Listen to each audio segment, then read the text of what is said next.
どうも皆さんこんにちは。侍俳優の新井啓太です。本日は日々稽古しております茶道の動画で初釜と呼ばれるお茶会に参加してきましたので、その様子をお届けしたいなと思います。初釜とは、新年を迎えて初めて釜をかけることから初釜と呼ばれ、年が明けて最初に行われる茶会のことです。そして新年最初のお稽古始めの日でもあります。初釜に限らずお茶会は茶道関係者でなくても招待されることがありますので、基本知識やマナーを知っておいて損はございません。今回の初釜参加後に自分の勉強を含め茶会へ招かれた際の服装、必要なものを改めて調べてまとめてみました。ざっくりではありますがご紹介します。服装はフォーマルな格好で、男性は暗めな色のスーツがおすすめ。靴下は白が基本です。女性の場合は和装が多いようです。茶道では正座をするので動きやすい格好がいいと思います。また男女共通のマナーとして時計やアクセサリー等の類は NG です。これは大切な茶器を傷つけないためでもあります。香水も避けた方が無難です。持ち物はいただくお菓子の下に敷いたり、茶碗や口を拭いたりするのに使用する懐紙、他返し入れやお菓子を食べる際に使う菓子切り、これらがひとまとめになっている初心者セットも売っていますので、初めての方はこちらを用意するのもおすすめです。茶道では一番目に座るお客を正客といい、茶道に精通している人が選ばれますので、その人に習うようにすると安心です。私も先輩方や正客を横目で見て、いつも参考にさせていただいてます。簡単にではありますが、初釜の流れも紹介していきたいなと思います。まずはじめに、正客から順に掛け軸や花、釜を拝見して席についていきます。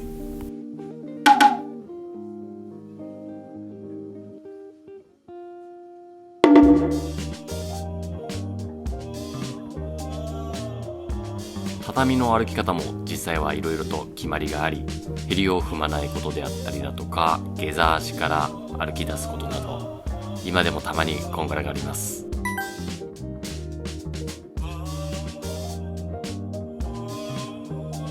そして釜に炭を入れる様子をみんなで見守ります。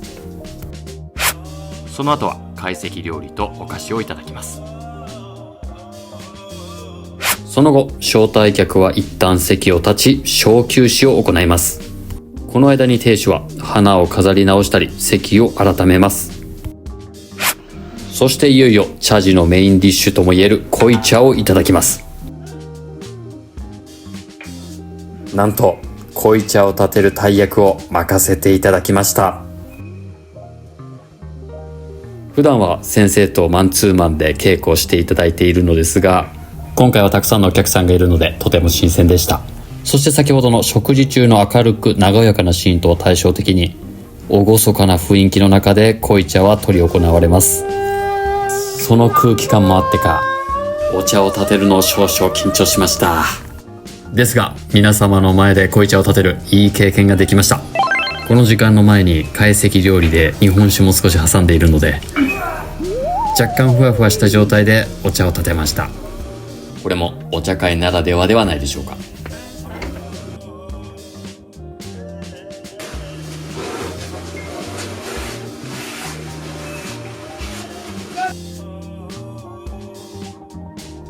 普段はここで襖を閉めますが、換気を含めて省略いたしました。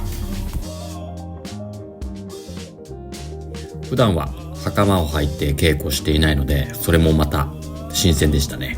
背筋が伸びます。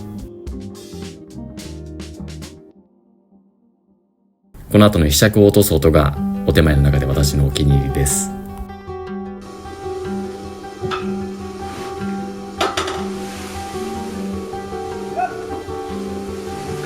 一度礼をします。結構なお菓子ありがとうございます。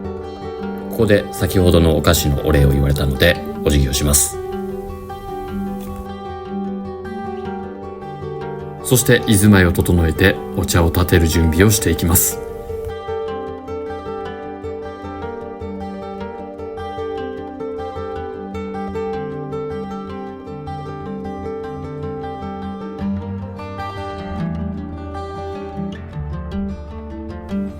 し服と呼ばれるこの袋の中に茶入れが入っております。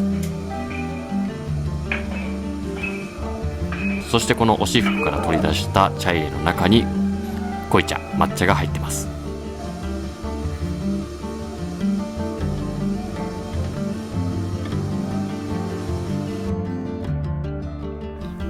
薄茶と濃い茶でまたお手前が変わりますし、夏場は風呂を使用し、冬場は炉を使用して湯を沸かします。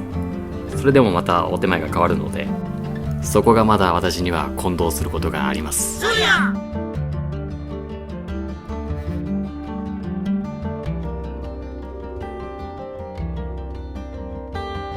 これは服茶で茶入れを清めています。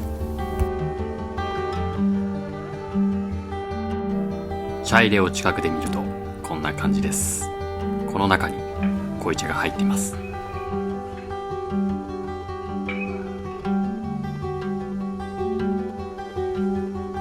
この服茶のさばき方も流派によっていろいろと違うみたいです。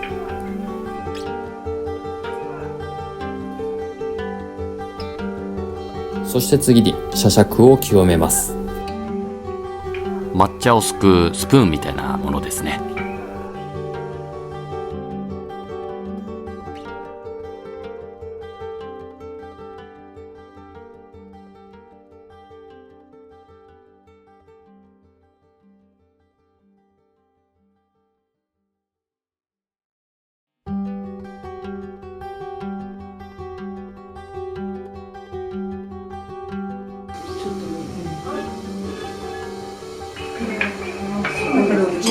いい感じにお湯が煮えていますね。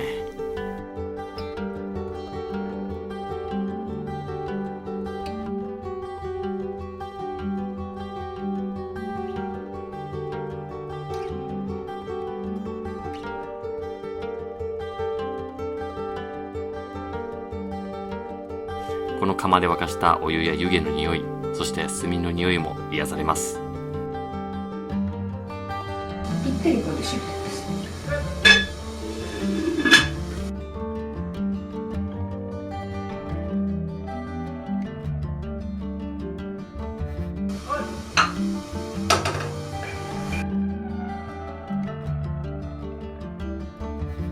そして茶筅通しをしていきます。茶筅通しとは、茶筅の穂先が折れていないかを調べ、茶筅をお湯に慣らしていくことです。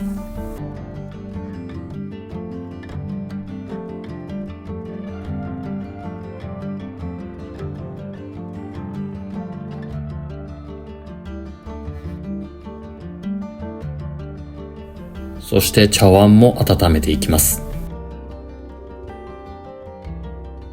茶碗が冷たいと茶の温度が下がってしまい、抹茶の風味が引き立たなくなります。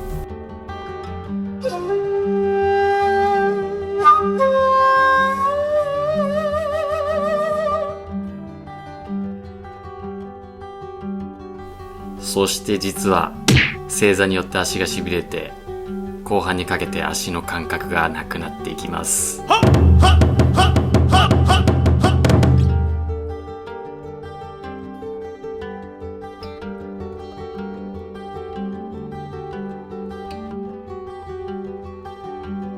そして濃い茶を入れていきます。